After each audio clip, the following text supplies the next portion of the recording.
Perception को कैसे improve कर सकते हैं। ठीक है, देखिए परसेप्शन जो है ये हमेशा ज़्यादातर लोग जो इस दुनिया में है वो इंट्यूशन के बेसिस पर बनाते हैं, यानी कि जो उन्होंने एक्सपीरियंस कर लिया किसी के बारे में या जो उन्होंने ऑब्जर्वेशन करी है किसी के बारे में, उसके बेसिस पर वो परसेप्शन बना लेते हैं अपने दिमाग में उस व्यक्ति के लिए, ठीक है, या उस ऑब्जेक्ट के लिए या उस इवेंट के लिए या उन लोगों के लिए। तो परसेप्शन जो है बनाने के लिए हमें जो है थॉट्स को पॉजिटिव रखना चाहिए, और किसी भी व्यक्ति के लिए, किसी लोगों के लिए या ऑब्जेक्ट के लिए, इवेंट के लिए परसेप्शन बनाने से पहले हमें उसके बारे में पूरी इंफॉर्मेशन को गैदर करना चाहिए, ठीक है, और एक उसके ऊपर एक सिस्टमेटिक स्टडी करनी चाहिए, तभी हम राइट परसेप्शन किसी के बारे में बना सकते हैं। मात्र ऑब्जर्वेशन या एक्सपीरियंस के आधार पर हम नहीं कुछ भी कह सकते हैं। जरूर सिस्टमेटिक स्टडी टाइम कंज्यूमिंग होती है, इसमें कोई शक की बात नहीं है, और ऑब्जर्वेशन और एक्सपीरियंस आदमी एकदम आधार के अपने उसके बेसिस पर बोल देता है, इंट्यूशन के बेसिस पर कि ये क्या हो, आदमी ठीक है या खराब है या जो भी है वो एकदम से बोल देता है। लेकिन सिस्टमेटिक स्टडी टाइम कंज्यूमिंग होती है, बट जो रिजल्ट आता है सिस्टमेटिक स्टडी का वो जो है ज़्यादा एक्यूरेट होता है। आप लोगों ने इंडस्ट्रियल साइकोलॉजी पढ़ी होगी 3rd ईयर में, उसमें आपने साइंटिफिक मैनेजमेंट पढ़ा है, ठीक है, वो साइंटिफिक मैनेजमेंट जो होता है वो सिस्टमेटिक स्टडी ही होती है।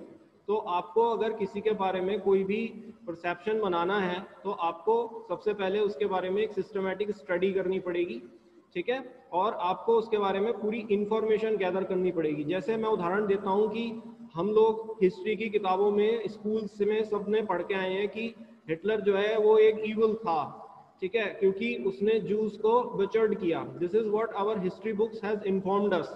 सो on the basis of our observation which we have learned from our books and on the basis of experience which we are getting from our media also, we frame a perception about Hitler that he was an evil।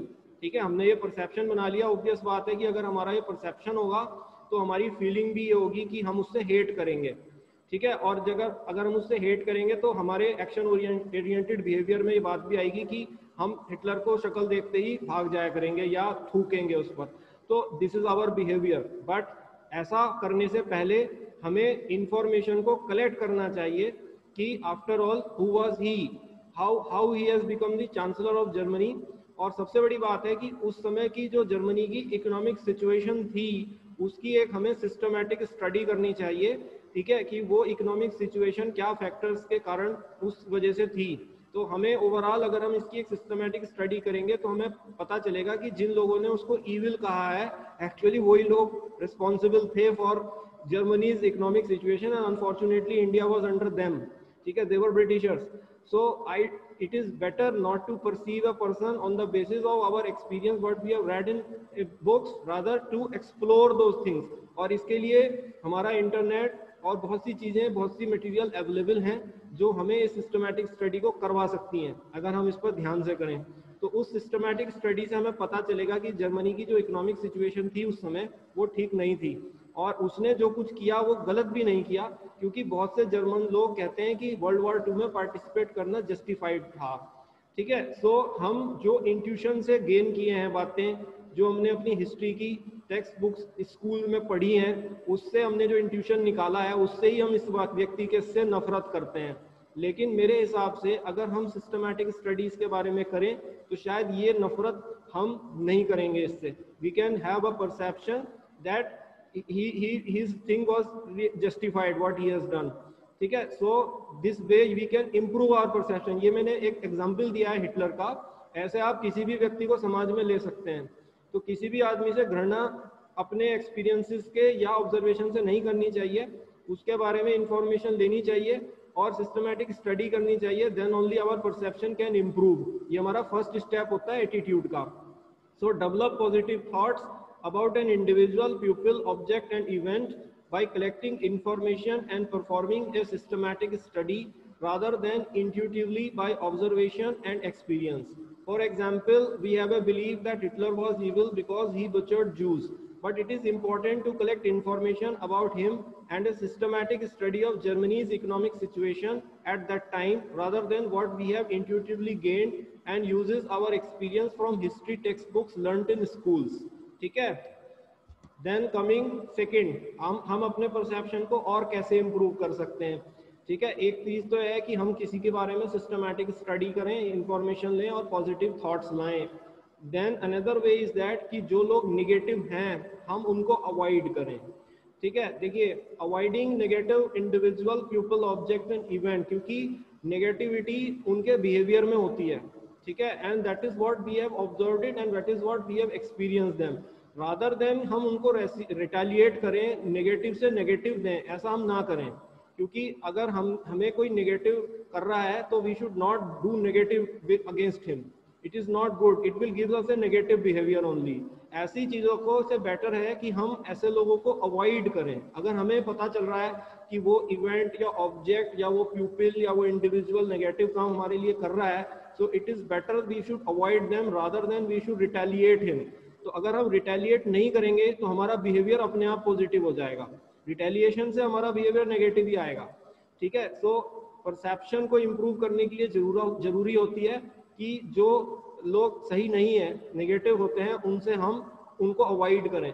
So avoid negative individual, people, object and event. यहाँ मेरा object and event से मतलब सब खराब, समाज में जो चीज़ें खराब हैं या जिन्हें गंदा माना जाता है, उन सब चीज़ों को हमें नहीं करना चाहिए, उन्हें हमें अवॉइड करना चाहिए। क्योंकि जो गलत चीज़ है उसका जो आउटकम होता है वो एक समय पे आके गलत ही होता है, वो कभी अच्छा नहीं होता। तो we must learn this things.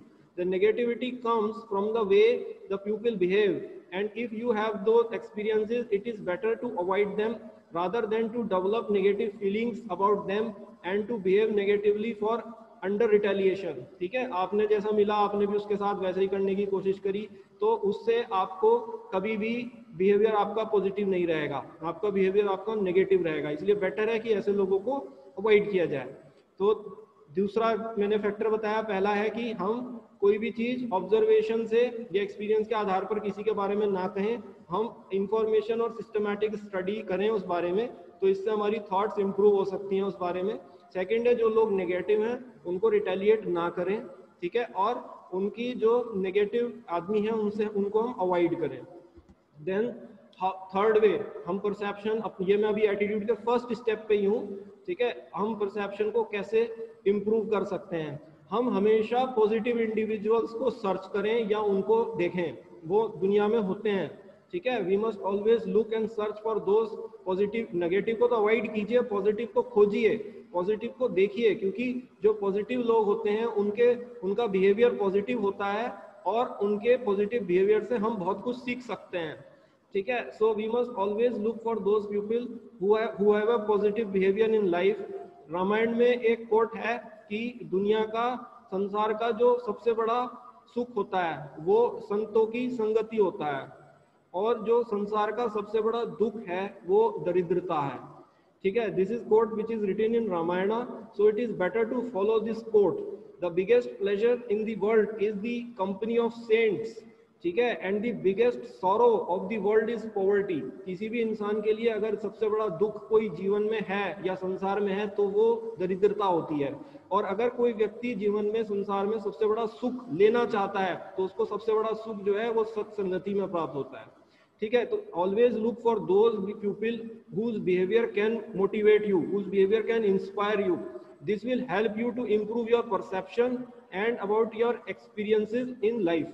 ठीक है, so always look and search people with saint like character.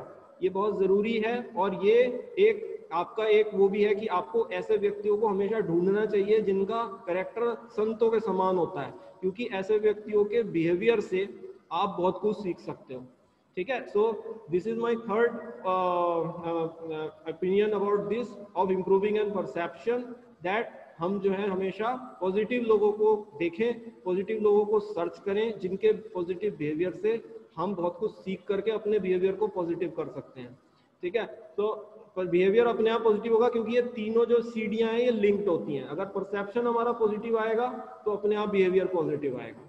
ठीक है, तो हमारे फर्स्ट सीढ़ी ये है कि नेगेटिव आदमियों को हम अवॉइड करें, पॉजिटिव आदमियों को हम खोजें, पॉजिटिव आदमियों से बिहेवियर्स को सीखें, नेगेटिव चीज़ों को बिल्कुल अडॉप्ट ना करें, ना नेगेटिव आदमियों को रिटेलिएट करें, ये भी गलत है, हम उन्हें अवॉइड करें। और हम किसी को भी गलत ना कहें, हम उसके बारे में इंफॉर्मेशन लें, सिस्टमैटिक स्टडी करें। ये नहीं कि हमारे एक्सपीरियंस ने, हमारी किताबों ने हमको क्या सिखाया है, हम उसके आधार पर ना चलें। ठीक है, तो this will help us to improve our